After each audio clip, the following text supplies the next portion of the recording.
Bonjour Pascal Boniface. Bonjour Patrick Simonin. Vous êtes le directeur de l'Institut des relations internationales et stratégiques, l'IRIS, et donc spécialiste des questions internationales. La France, aujourd'hui, est au cœur de l'actualité avec ses élections législatives en attendant le second tour, avec la possible arrivée du Rassemblement national, donc de l'extrême droite au pouvoir. Au plan international, la France est dans quelle situation aujourd'hui? Alors la situation est très regardée à l'extérieur, parce qu'en fait la France n'est pas un pays moyen, c'est pas une superpuissance, mais c'est un pays qui compte sur la scène internationale.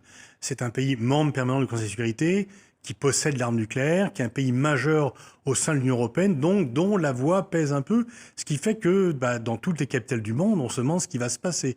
Et là, effectivement, la configuration est inconnue. Et souvent, les pays extérieurs aiment bien ce qu'ils connaissent. Ils n'aiment pas trop l'inconnu. Ils regardent. Il y a peut-être des mouvements d'antipathie par rapport à notre changement, peut-être des mouvements d'empathie également. Mais en tous les cas, c'est l'inconnu qui pèse un peu. Et puis surtout, la France était habituée à un système stable. C'était des alternances nettes grâce à un système majoritaire à deux tours qui évitait des coalitions à la proportionnelle.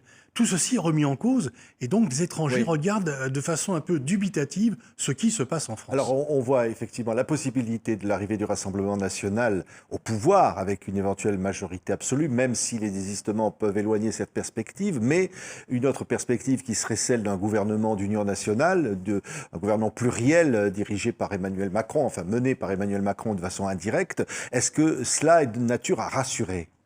Oui et non, c'est qu'en fait les gens sont à l'extérieur sont expectatives. Il y a deux scénarios. Le Rassemblement national, ça crée beaucoup d'inquiétudes, notamment au niveau européen. Disons chez les alliés traditionnels de la France, ça crée des espoirs en Russie, ça peut créer aussi une sorte d'empathie en Israël, en Argentine également, en Hongrie, dans certains pays. Et par contre, la grande coalition qui est annoncée, elle n'a jamais vraiment eu lieu en France. En France, c'est toujours droite-gauche ou au milieu, comme était Macron. Donc unir des gens aussi différents, on ne sait pas trop sur quoi ça peut déboucher.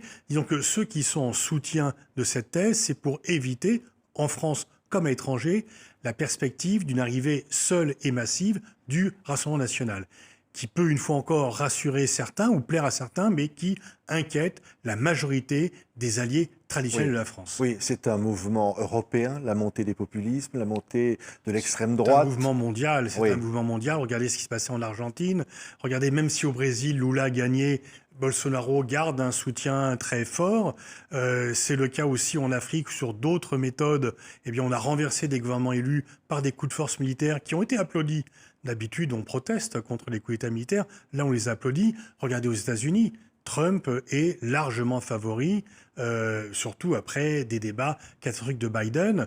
Et puis on le voit bien dans l'ensemble de l'Europe. Donc il y a une montée des gens qui ne sont pas contents, qui sont en colère contre le système, qui estiment qu'on ne s'occupe pas suffisamment d'eux, dont la situation matérielle d'ailleurs peut justifier cette colère. Et on voit que la démocratie, si elle ne remplit pas l'assiette, eh bien, ne suscite pas l'adhésion. On le voit aussi, regardez, tous les espoirs des révolutions arabes en 2011 ont été soit entraînés dans la répression, soit dans l'insatisfaction, comme en Tunisie à l'heure actuelle. Un véritable défi pour l'Europe aussi, ce qui est en train de se jouer en France. Oui, parce que la France est quand même le pays moteur avec l'Allemagne de la construction européenne. Le moins que l'on puisse dire, c'est que les deux leaders, le chancelier Scholz, mais qui lui reste au pouvoir, qui n'a pas pris le risque d'appeler à des élections, et le président Macron sont affaiblis. Donc ils sont affaiblis sur le plan national, mais ils sont également affaiblis sur la scène européenne et sur la scène mondiale, parce que on va leur dire, écoute, tu vas pas nous donner les indications sur ce qu'il faut faire en Ukraine par rapport à la Chine, alors que tu ne sais pas trop toi-même garder l'ordre chez toi. Donc les deux principales puissances européennes sont affaiblies. Et en fait, on voit, regardez, en Royaume-Uni, qui ne fait pas partie de l'Union européenne, il va y avoir un changement. Le dernier G7, tous les grands leaders étaient affaiblis. Biden était faible. Le Premier ministre britannique était sur le départ. Le président Macron, le chancelier allemand, était affaibli aussi. Il n'y a que la présidente du Conseil italien, Madame Meloni, qui était en position de force. Donc ça donne quand même un sentiment un peu bizarre. Oui, un renforcement des régimes autoritaires, peut-être une forme de victoire, peut-être pour Poutine, au fond, qui va trouver peut-être de nouveaux alliés en France. Oui, alors pour Poutine, la situation s'éclaircit un peu. Sur le plan militaire, il ne gagne pas vraiment, mais il grignote du terrain. Et très franchement, je dis depuis longtemps, on a voulu pour cela, plus personne ne croit à une victoire militaire de l'Ukraine. la perspective que l'Ukraine reconquiert les territoires qu'elle a perdus. La guerre est illégale, il y a eu des crimes de guerre, Poutine a commis des crimes de guerre, mais la perspective que militairement l'Ukraine puisse regagner les territoires qu'elle a perdus depuis le 22, plus personne n'y croit vraiment, même si le discours officiel continue une sorte de fiction. Plus personne n'y croit aux États-Unis et plus personne n'y croit dans le milieu militaire. Et puis Poutine voit en plus de cela, peut-être que son complice Trump va arriver au pouvoir et donc ça sera la fin de l'aide massive des États-Unis à l'Ukraine. Et puis si effectivement la France était dirigée par M. Bardella, officiellement il n'y aurait pas de changement de politique. Mais disons qu'on a un président actuel, M. Macron, qui est devenu le militant numéro 1 pour l'aide à l'Ukraine, qui sera affaibli. Et même si officiellement un gouvernement Rassemblement national ne va pas dire on stoppe toute aide à l'Ukraine, il n'y aura pas les avions, il y aura moins d'argent, il n'y aura pas le même engagement au service de l'Ukraine que celui qui était celui de la France depuis au moins un an. Oui. Est-ce qu'on peut dire que c'est une victoire de Poutine ? En tous les cas, ça suffit pas pour lui pour une victoire, parce que ce qui compte, c'est la situation sur le terrain. Mais sur le terrain, il y a 4 fois plus de Russes que d'Ukrainiens. Même s'il perd beaucoup d'hommes, eh bien, on voit bien que l'Ukraine a de plus en plus de mal à mobiliser, à envoyer des jeunes sur le front, pour une guerre qui, pour beaucoup, dure depuis trop longtemps. Disons que ce n'est pas les changements de politique, ni en France, mais aussi aux États-Unis, qui peut changer la donne, mais en tous les cas, ça éclaircit son horizon. Ça, oui, c'est clair. Oui, et aux États-Unis, la santé de Joe Biden inquiète, voire même pousse à demander son retrait de la campagne. C'est le moins qu'on puisse dire. Il y a quand même depuis longtemps des gens qui disent c'est pas sérieux, il a du mal à se déplacer, il a des trous de mémoire. Il y a 6 mois, il avait dit qu'il avait vu François Mitterrand, qui est quand même mort en 96. Il a confondu le président égyptien et le président mexicain. C'est quand même un pays qui a la frontière et l'autre qui a un allié. Donc il a quand même des troubles cognitifs depuis longtemps. Le débat contre Trump les a reflétés au grand jour. Alors personne n'ose de les brancher, mais on peut penser qu'en coulisses, les grands chefs à plumes du Parti démocrate sont en train de lui dire « Franchement, Joe, pour l'honneur du pays, pour l'intérêt du Parti démocrate, arrête, parce que... » Vous savez, il a gagné en 2020, Joe Biden, en faisant une campagne par visioconférence. C'était le Covid, il n'y avait pas des grands meetings. Et donc, il a fait campagne dans son sous-sol. Là, il va devoir sortir. Combien de fois il risque de se casser la figure, de prendre louer un mot pour un autre. Donc, effectivement, la Convention démocrate est au mois d'août. Je pense que les pressions, y compris Obama publiquement le soutient, je ne serais pas étonné qu'en privé, Obama lui dise « Joe, j'ai beaucoup de respect pour toi, tu as fait un très bon mandat, merci pour l'Amérique, mais pour l'honneur et l'intérêt de l'Amérique, s'il te plaît, renonce. » Oui. Est-ce que Benjamin Netanyahou peut encore rester longtemps Premier ministre en Israël dans la situation actuelle? Il n'est pas obligé d'appeler à des élections tant que les deux partis extrémistes participent à la coalition. Et c'est pour ça qu'il continue, malgré les appels des États-Unis et de l'Union européenne qui ne comptent pas beaucoup, et malgré la demande du Conseil de sécurité à un cessez-le-feu qui ne compte pas beaucoup non plus, il continue l'offensive sur Gaza parce que les deux partis extrémistes de M. Ben-Gvir et Smotrich qui le soutiennent disent que s'il arrête, il quitte le gouvernement. Et donc là, il tombe. Donc lui, son espoir, c'est de rester jusqu'à ce que Trump gagne les élections, parce qu'il sait qu'il aura là un soutien encore plus ferme.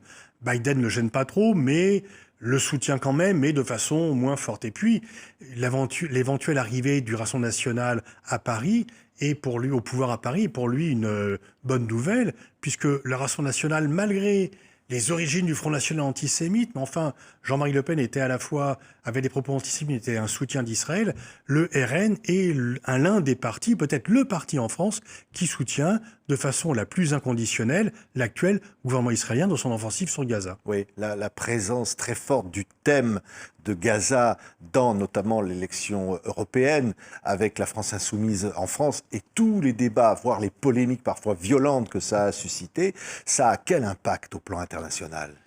Sur le plan international, ça n'en a pas beaucoup, c'est sur le plan national. On peut dire effectivement qu'il y a eu beaucoup de débats sur l'antisémitisme et que du fait, depuis maintenant l'ouverture de la campagne électorale sur les européennes, on ne parle plus des événements à l'étranger. On parle moins de la guerre en Ukraine et on ne parle plus de la guerre de Gaza. On ne sait plus trop ce qui se passe à Gaza. Pourtant, les combats continuent, l'offensive israélienne continue et la famine continue. Mais les débats se sont reportés sur l'antisémitisme en France et sur la position de LFI qui a été mise en cause par de nombreux responsables politiques et aussi dans de nombreux médias, et ce qui fait qu'on a complètement occulté ce qui se passe sur le terrain.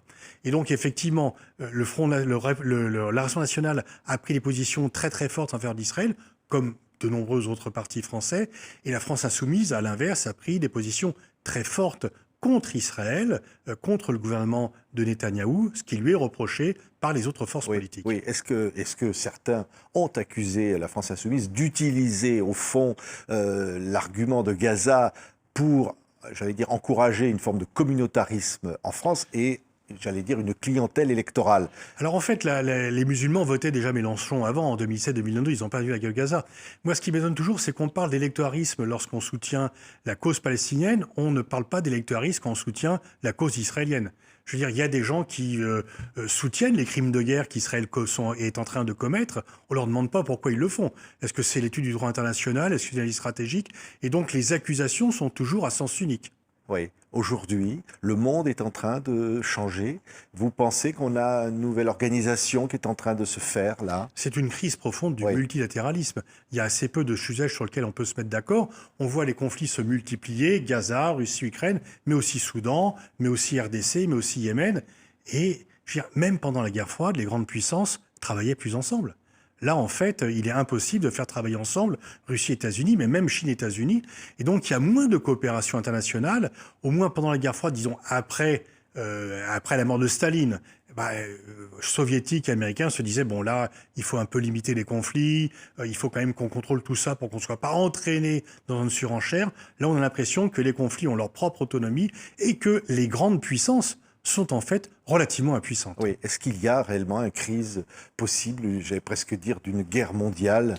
Non, parce que la dissuasion nucléaire joue, parce que justement les grandes puissances, leur impuissance font qu'elle n'est pas directement mêlée comme protagoniste à ces conflits. On voit bien que la Chine n'aide pas directement la Russie, que la Chine est un peu inquiète d'ailleurs de la coopération entre la Russie et la Corée du Nord qui ne lui plaît pas beaucoup. Les États-Unis soutiennent l'Ukraine mais n'envoient pas de soldats. Donc on laisse vivre les conflits sans intervenir pour les arrêter, mais sans non plus prendre des initiatives qui pourraient conduire à un conflit mondial, fort heureusement. Oui, aujourd'hui, vous diriez, Pascal Boniface, le monde est aveugle de ce qui se passe. Vous parliez à l'instant de Gaza, vous parliez il n'est pas aveugle parce de ce qu'on qui se passe en Ukraine en disant on regarde ailleurs. Oui, on regarde ailleurs, mais en même temps, les nouvelles circulent, etc. Je dirais que le monde est plus impuissant volontairement qu'aveugle. On sait ce qui se passe. On sait ce qui se passe en RDC, on sait ce qui se passe au Soudan, on sait ce qui se passe en Haïti. Mais en fait, on a du mal à intervenir ou à faire en sorte que ces crises dont les populations civiles sont les premières victimes, de façon large et entière, eh bien, on n'a pas du tout les éléments, les moyens pour y mettre fin. Merci Pascal Boniface, donc directeur de l'IRIS, l'Institut des Relations Internationales et Stratégiques. Merci d'avoir été notre invité. Et vous aviez publié Géostratégiques, volume 1 et 2, c'est un best-seller. Merci d'avoir été avec nous. Merci Patrice Ménin.